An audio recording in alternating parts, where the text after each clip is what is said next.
नमस्कार. Home minister Bharat दौरा को पावर्ड बाय अँटीबॅक्टेरियल एक्सो या भागात मी आदेश बांदेकर आपल्या सगळ्यांचं दिल्ली भारताच्या राजधानीतून मनापासून स्वागत करतो. आज आपण भेटणार आहोत पूर्वा रवींद्र खरे. सह्याद्री अपार्टमेंट नवी दिल्ली इथे राहतात. बोलतं करूया खरे कुटुंबाला. सगळेच स्वागतासाठी सज्ज आहेत या सह्याद्री अपार्टमेंटमध्ये. स्वागताचा स्वीकार करूया.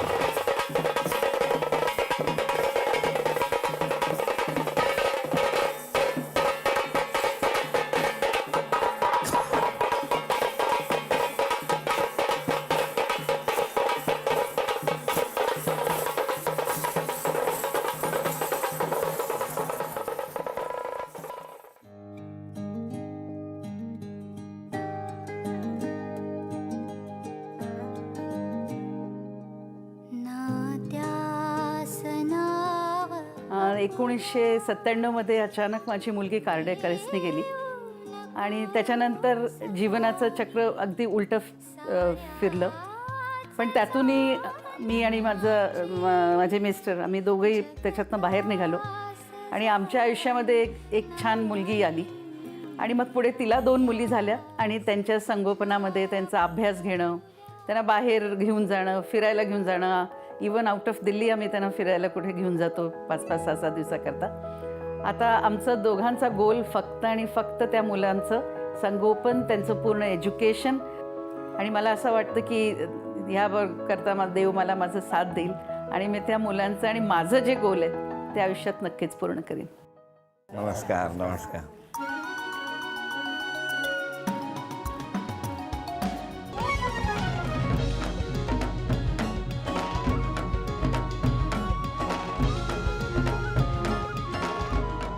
नमस्कार. नमस्कार. नमस्कार. तुमचं बालपण कुठलं? माझं दिल्लीचं बालपण म्हणजे जन्मापासून दिल्ली कॅनॉट प्लेसला राहायचो आम्ही. आणि माझे वडील ऑल इंडिया ऑर्गनायझर होते, फ्रीडम फायटर होते. ॲक्च्युली त्यांनी जे स्कूल ऑफ आर्ट्सचे स्टुडंट होते आर्किटेक्चरचे 4th इयरला आणि ते सोडून त्या चळवळीत पडले ते. आणि मग 47मध्ये ॲज ए ऑल इंडिया ऑर्गनायझर ते दिल्लीला सेटल आले. तर माझा जन्म 56चा, त्याच्यामुळे माझा जन्म, शिक्षण. तुमचं कुठलं बालपण? नागपूर. सगळं बालपण तिथेच? बालपण शिक्षण सगळं नागपूर.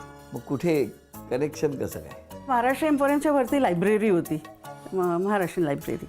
मी मेंबर होती त्याची. तर मी तिथे आपली जायची, आपला हाफ डे तिथे घालवायची, पुस्तकं वाचायची आणि परत यायचं. माझी मामे बहीण तिथे होती एम्पोरियमला. तर ती म्हणाली, अगं आजकाल तिथे अपॉइंटमेंट्स चालले आहेत पण कॉन्ट्रॅक्टवर आहेत, म्हणजे रेग्युलर नाही आहेत झालेल्या.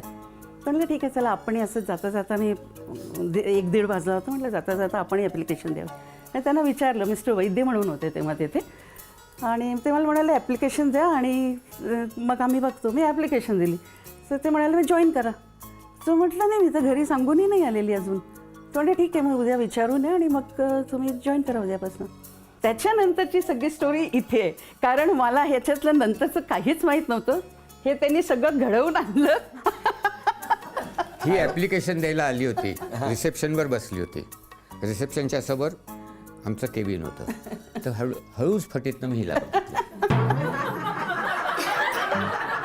एक त्या छोट्याशा फटीतून बघून केवढी दूरदृष्टी असते हे आता. मी लागलीच आमच्या पिऊला विचारलं, म्हटलं कोण आहे? तो मराठी लडकी आहे. हां, कारण आमचं एज पण तेच होतं. बरोबर. नोकरीला आलो तर नोकरीवर छोकरी पाहिजेच की. बरोबर. कामालाच लागलात तुम्ही? हां, एकदम बिलकुल अगदी. हो ना, एकदम. आणि मग त्याच्यानंतर कसं काय मग जमवलं कसं हे सगळं? ही 19 सप्टेंबर 77 त्या दिवशी आली. हां. 4 नोव्हेंबर 77 माझा प्रोबेशन संपला होता. हिच्या वडिलांना मी फोन केला की मी आज माझा प्रोबेशन संपला आहे, मी या ट्रेनने नागपूरला चाललो आहे, मला पूर्वा आवडते. सरळ डायरेक्ट. यांच्या वडिलांचा नंबर तुम्हाला कसा मिळाला? ही 19 सप्टेंबरला लागली. माझा बसस्टॉप अगदी यांच्या घरापासून होता. तर सोबत म्हणून मी 1-2दा हिला घरापर्यंत सोडायला गेलो. बरं. त्याच्यानंतर आला दसरा. वडीलधाऱ्यांना सोनं द्यायला जायचं, त्याआधी त्यांच्या घरात एंट्री घेतली. म्हणजे सोनं दिलं आणि सोन्यासारखी मुलगी आली. तर ह्यांनी मला जेव्हा संध्याकाळी तो खालती पोरेमलाला सगळ्यांना हाय बाय सगळं केलं आणि सगळे ध्यान से जाना ध्यान रखना लंच डिनर ले लिया की नाही ट्रेन में सगळं विचारण्याचं. तो माझ्या बाजूला आला, मला म्हणायला मी जस्ट असं पुटपुटलं की मी भाऊंना फोन केला. आम्ही वडिलांना भाऊ म्हणायचं. मी भाऊंना फोन केला आणि हा निघून गेला. पण मी जेव्हा ऑफिसमध्ये घरी गेले तर माझे वडील म्हणाले अगं ते खऱ्यांचा फोन आला होता आणि त्यांचं असं असं म्हणणं त्यांचं आहे. काही खरं नाहीये. तर ते पण संस्कृतातलं खरं नाही हा. खऱ्यांचा फोन आला होता, त्याच्या मनात काही खरं दिसत नाहीये. तर म्हणे मग काय करायचं. मी म्हटलं भाऊ मी तर म्हणे तू ऑफिसमध्ये असते 8 तास तर माझ्यापेक्षा तुला माहीत असेल. तर म्हटलं असं तर मला काही वाटत नाही त्याच्यात म्हणजे नाही म्हणण्यासारखं, कारण ऑलरेडी मलाही स्थळ बघत होते. तर मग जर म्हणे तुला थोडंसं पुढे जावंसं वाटत असेल तर मग जाऊया. कारण ह्यांनी थोडंसं त्यांना सांगितलं होतं की जर तुम्ही मला आज उत्तर दिलं तर ठीक आहे, नाही तर मग मी म्हणजे असं थोडं धमकवल्यासारखं, नाही तर मग मी पुढे दुसरे जॉब वगैरे बघून नागपूरला सेटल होऊन जाईल. आणि मग त्यांनी मला म्हणजे त्यांची डिसिजन आता पाहिले तर मला असं वाटतं की सपोज उद्या आमच्यावर ही वेळ आली असती तर काय आपण असं घेऊ शकलो असतं डिसिजन. आणि ते मला म्हणाले पूर्वा असं कर, तू आणि उत्तरा मी आणि माझी बहीण जुळ्या होतो मी, तर तू आणि उत्तरा स्टेशनवर जा आणि त्याला फक्त एवढं निरोप सांग की वडिलांना पत्र लिहायला सांग आणि मग आपण पुढे बघू. मी आणि उत्तरा गेलो. आम्हाला ऑटो मिळेना काही नाही, माझी चप्पल तुटली. मग कसं बसं करून ते स्टेशनवर पोचलो आणि तेव्हा ते गत्तेवाले तिकीट्स असायचे, कोचेस माहीत नसायचे कुठल्या डिरेक्शनला. तर ती मला म्हणे तू ऐसे कर, तू उस तरफ जा मैं इस तरफ को जाते. म्हणे ठीक आहे. पण नेमकी मी ज्या बाजूला गेली त्याच बाजूला मी कारण प्लॅटफॉर्मवरती वाट बघत होतो. म्हटलं की वडिलांनी हिला मेसेज दिला आहे की नाही. पण मला सांगा, जर ह्या पोहोचल्याच नसत्या किंवा स्टेशनवर पोहोचून त्या येण्यापूर्वीच तुमची ट्रेन सुटली असती तर आज चेन पूल नसती करता ॲज सिम्पल इज पॉइंट. आणि मग आल्या. आले. मी जस्ट पोचले, त्याला निरोप सांगितला की असं भाऊंचा निरोप आहे आणि गाडी सुटली. प्रत्येकाच्या आयुष्यात कुठले ना कुठले प्रसंग येत असतात. तुमच्या बाबतीत काय? 2 मे 1997ला 97ला माझी एकुलती एक मुलगी 18 वर्षाची ती अचानक गेली. अचानक म्हणजे कार्डियक अरेस्टने गेली स्कूलमध्ये. तर ते कसं झालं लाईफचं पूर्ण म्हणजे यू टर्न झालं. म्हणजे जे आम्ही कधी म्हणजे स्वप्नात नसेल पाहिलं आयुष्यात की असं होईल असं. पण मग तो काळ खूपच असेल एकमेकांना सांभाळणारा. खूप कठीण होता, खूप कठीण होता. कारण काय करावं तेच कळत नव्हतं. समोरचं तुमचा गोलच गेला आयुष्यातलं. आणि मी आणि रवी काय असं 20 दिवसांनी मी ऑफिस जॉईन केलं. तर मी आणि रवी असं आमचं ऑफिस सुटल्यावर आम्ही एअरपोर्टच्या बाजूला, तेव्हा एवढी रहदारी पण नव्हती. T3 वगैरे काहीच नव्हतं. It was a baron land. मग आम्ही रोज रात्री आम्ही 1-1:30 पर्यंत तिकडे बसायचो. घरी यायचं फक्त दूध ब्रेड खाऊन ब्रेड खायचं. 1-1.25 वर्ष. आणि असंच आम्ही 1.5-2 वर्ष काढली अशीच.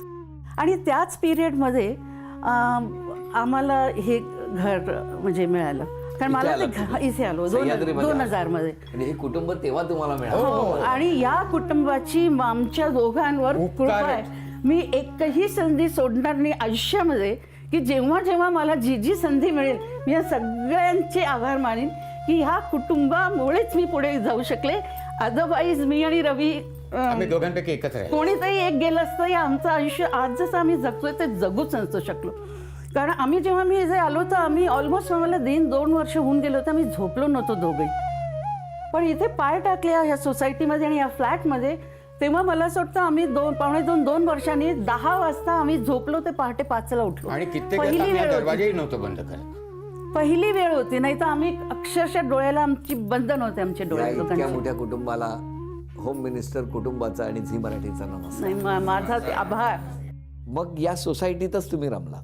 आम्ही सोसायटीत रमलो आणि कदाचित देवानी जसं माझं ओढलं आणि मला या दुःखाच्या अगदी सागरात टाकलं तर त्यांनी दुसऱ्या हाताने मला भरभरूनही दिलं. कारण मी ज्या दिवशी शिफ्ट झाले इथे आणि माझं सामान असं अनलोड होत असताना ती चंदा ती आली आणि ती मला म्हणाली की आंटी तुम्ही कोणाला ठेवणार आहात का. म्हटलं हो. तर म्हणे मी करू का. म्हटलं कर. तो दिवस आहे नाचचा दिवस आहे. घरात काम खावायला. अच्छा. म्हटलं हो कर ना. तर ती आली आणि त्याच्यानंतर ती आली तेव्हा 15-16 वर्षाची होती. आणि मग त्यानंतर तिचं लग्न झालं. तिला मोठी मुलगी झाली ती तिच्या. आणि मग ही छोटी मुलगी झाली. आणि मग असं वाटलं की ती जेव्हा छोटी हिला घेऊन आली होती 5 महिन्याची 4 महिन्याची जेव्हा परत आली काम करायला तर तिने तेव्हा त्या मुलीला आणली आणि तिने खालती ठेवलं. मला एकदम असं धस्स झालं झालं. एकदम. म्हटलं नाही चंद्र, आजपासून ह्या मुली माझ्या नाती आहे आणि मी प्रियाच्या मुलांना जे काही केलं असतं आणि तुझ्याकडनं काही न एक्सपेक्ट करता, नाही तर माझ्या तर करण्याला अर्थच नाही, तर मी तुला मी एक्सप्लॉइट केलं या मी तुझ्याकडनं कामं करून घेते आणि मग मी तुझ्या मुलांना सांभाळलं. नो वे. तो दिवस तिला नाही खालती नाही ठेवायचं. माझ्या घरामध्ये जशी माझी नातवंड राहिली असते तसंच तो ठेवायचा. बरं, ह्या कधीच रागवत नाही, त्याचं काय रहस्य आहे हो? रागवतात. नाही, एक सांगू का? हां, रागवत ऐका ऐका ऐका ऐका ऐका 41 वर्षात तुमची एवढी अडचण कधी झाली नसेल अशी एक्सप्रेशन सांगता होती. नाही, बिलकुल नाही, कधीच नाही. अरे काय रागावत नाही म्हटल्याबरोबर तुम्हाला असं झालं की अरे देवा आता खोटं बोलावं लागलं. नाही नाही नाही. या गप्पा सुरू असताना आता पहिल्या खेळात किती बक्षीस मिळणार बघूया. खेळ सोपा आहे. घरामध्ये ना काही वस्तू मी लपवून ठेवल्यात. पहिलं वाक्य मी वाचणार, त्यानंतर तुम्ही पहिल्या ठिकाणी पोहोचायचं, तिकडे दुसरी चिठ्ठी मिळेल, तिथून पुढे असं करत करत चांदीची अन्नपूर्णा जी तुमच्या चेहऱ्यावरच आहे, ती चांदीची अन्नपूर्णा आज तुम्हाला बक्षीस मिळणार का आम्हाला बघायचं आहे. आणि पहिलं वाक्य तुमच्यासाठी भातुकलीचा खेळ. सांगा कुठे कोणाला माहिती असेल. जिंदा कहाँ पे होगा? किचन मध्ये बघ, मुलांची खेळणी आहेत तिथे. उबदार पिशवी. मोठ्याने वाचा. किचन मध्ये बघ, किचन मध्ये पूर्व किचन मध्ये बघ. पैशाचं झाड. अगं देवांजवळ, अन्नपूर्णा म्हणजे देवांजवळ. 10 उडण तस्करी. 9 8 7 एरोप्लेन 6 5 4 3. अभिनंदन, चांदीचं नाणं तुम्हाला मिळालं. दुसरी चिठ्ठी सापडली, चांदीचा कुंकवाचा करंडा तुम्हाला मिळाला. ही चांदीची तुळसही तुमच्या घरात आली. अभिनंदन. आणि माऊली, तुमच्या घरामध्ये ही चांदीची अन्नपूर्णा आलेली आहे. अभिनंदन. तुमच्यापैकी कोण बोलणार सगळ्यात आधी? मी सीमा मायदे. ॲक्च्युली मावशी म्हणजे मैत्रीण पण आहे, आई पण आहे. का की माझी आई माझ्या लग्नाच्या आधीच गेली. माझे मिस्टर पण गेले. आज 11 वर्ष झाले त्यांना जाऊन. आणि मावशीने असं सपोर्ट केला. सपोर्ट काय म्हणजे असं वाटलंच नाही की मावशी आहे का मैत्रीण आहे की कोण आहे. म्हणजे फायनान्शियली, मेंटली सगळंच त्यांनी खूप चांगल्यापैकी माझं आणि माझ्या पोरासाठी केलं. क्या कहेंगे इन दोनों के बारे में आप आज? मुझे बहुत अच्छा लगता है यहाँ पे, और मतलब मैं बहुत साल से इनके पास रहते तो मुझे अपना घर जैसा लगता है. अपने घर में तो कोई है नहीं, तो इनसे ही मैं प्यार करती हूँ. मैत्रिणी आहोत, म्हणजे आता शेजारीण हा असं म्हणणं सुद्धा खूप कमी नात्याचं ठरेल. आणि हे दोघं हे सगळ्या आमच्या सह्याद्रीसाठी, त्यांनी जरी धन्यवाद सह्याद्रीला दिले असले तरी हे सगळ्यांसाठी इन्स्पिरेशन आहेत. सगळ्यात आनंदाने सहभाग घेऊन सगळ्यांच्या बरोबर काम करायला आणि सगळ्यांना इन्स्पिरेशन द्यायला हे करायला ते पुढे असतात. म्हणून मला त्यांच्याबद्दल खूप आनंद आहे आणि अभिमान पण आहे. सगळ्यांनी तुम्हाला एक वेगळं साथ दिलेली. ते खूप चांगलं बोलतात तुमच्याबद्दल, हो की नाही? तसंच काय लिहितात तुमच्याबद्दल ना, तुम्ही सगळ्यांचं जरा अतिच करता तुम्ही. त्यामुळे स्वतःकडे दुर्लक्ष होतं. काही जणांची इच्छा आहे, तुम्हाला कधी रागावलेलं बघितलेलं नाही, तर तुम्ही कसे चिडता ते त्यांना अनुभवायचे.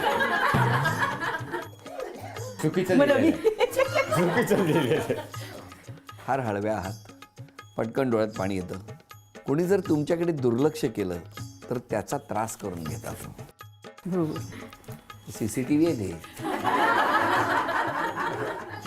तुम्ही उत्तम जेवण करता, पण दुसऱ्यांचं जेवण उत्तम होईल म्हणून तुम्ही रेसिपी शेअर करत नाही.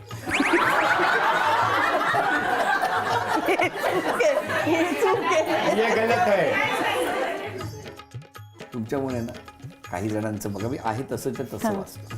काकू या वयातही इतक्या सुंदर आणि मेंटेन असतात, सतत उत्साही. त्यांना पाहिलं की विचार येतो, त्यांच्या वयात आपणही असेच असू का? थकले आहेत आत्ताच कोण आहेत का? बरं, असे काही गोष्टी तुमच्याबद्दल सांगितलेल्या आहेत. शेवटी तुम्ही कशा आहात हे यांना माहिती आहे आणि हे सगळे कसे आहेत हे तुम्हाला माहिती आहे. आणि एकमेकांवरती तुमच्या दोघांचं इतकं प्रेम आणि एकमेकांचा आदर आहे, म्हणून हा प्रवास इतका आनंददायी झालेला आहे. आता या ठिकाणी या पुढच्या खेळात काय होणार ते बघूया. या खेळामध्ये तुम्ही चित्र काढायचं आणि या घरातल्या सगळ्यांनी मिळून ओळखायचं. जो काय राग काढायचा असेल तो आत्ता काढायचा. काढू बक्षीस जिंकू द्यायचं नाही. हा. पहिलं चित्र कोण काढणार? मी काढू? हा, काढ.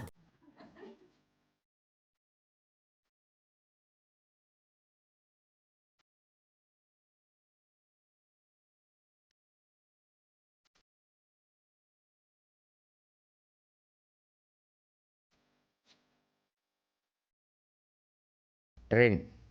ते बोलणार, तुम्ही नाही बोलायचं. आम्ही नाही बोलायचं. त्यांचं बक्षीस घालवायची सुपारी तुम्हीच घेतली.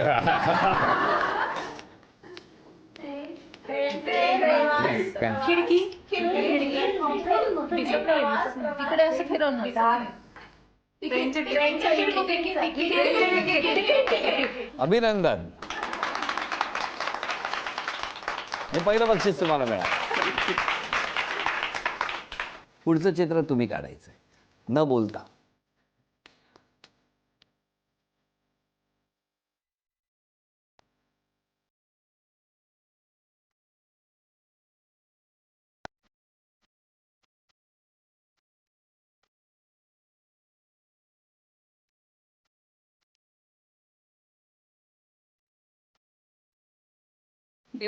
सुरू. 10 9 8 गणपतीपुळे.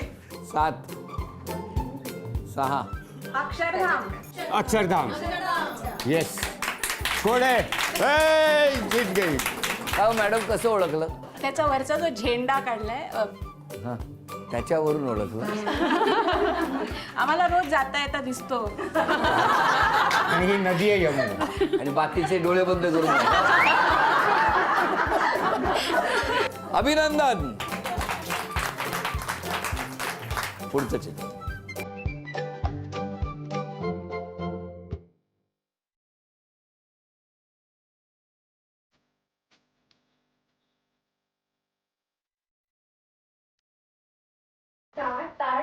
जेवण 10 9 टेबल आणि ते हे सेटी साईडला 8 जेवण जेवण आहे. 7 पोळी भजी भजी भजी भजी 4 3 2 पावभाजी वेळ संपली. सांगा हो, काय काढलं? आलू पराठा. अरे हे आलू दे ना. मी खरं तर ठरवलं होतं काहीतरी खाऊन जाईन, पण आता बेत रद्द केलेला आहे.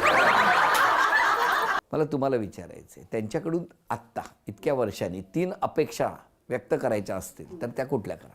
पहिली अपेक्षा अशी आहे की जेव्हा मी मुलांचा अभ्यास घेते तर तो त्या बेडवर तिथे असतो बसलेला आणि डुलक्या घेतो. आणि त्याला जर आपण म्हटलं की अरे झोप, तर मी जागा आहोत.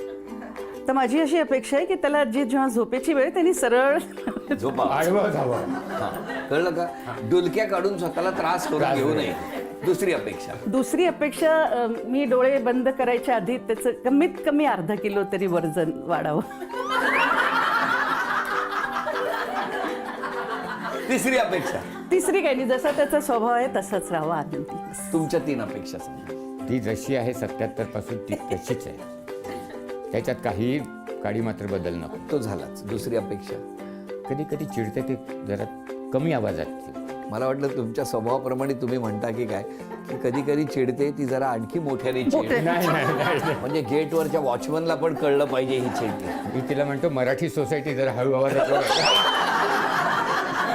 भिंतीला कान असतात आहे ना. तिसरी अपेक्षा.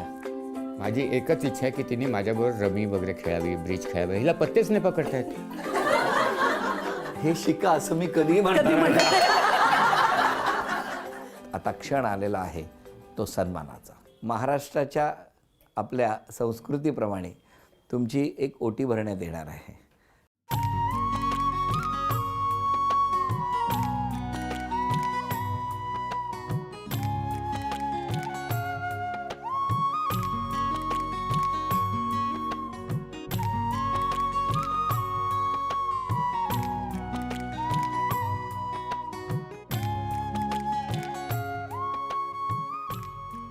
झी मराठीकडून ही भेटवस्तू तुमच्यासाठी. आणि वहिनींना तथास्तु पुणे आणि कोल्हापूर यांच्याकडून मिळते आहे पैठणी. अभिनंदन.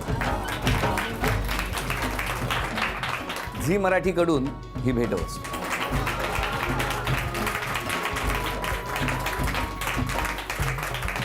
या दोघांनाही शुभेच्छा देऊया, या संपूर्ण कुटुंबाला शुभेच्छा. आणि आजचा भाग इथेच संपवूया. पुन्हा भेटूया अशीच एक पैठणी घेऊ होम मिनिस्टरच्याच पुढच्या भागात. नमस्कार.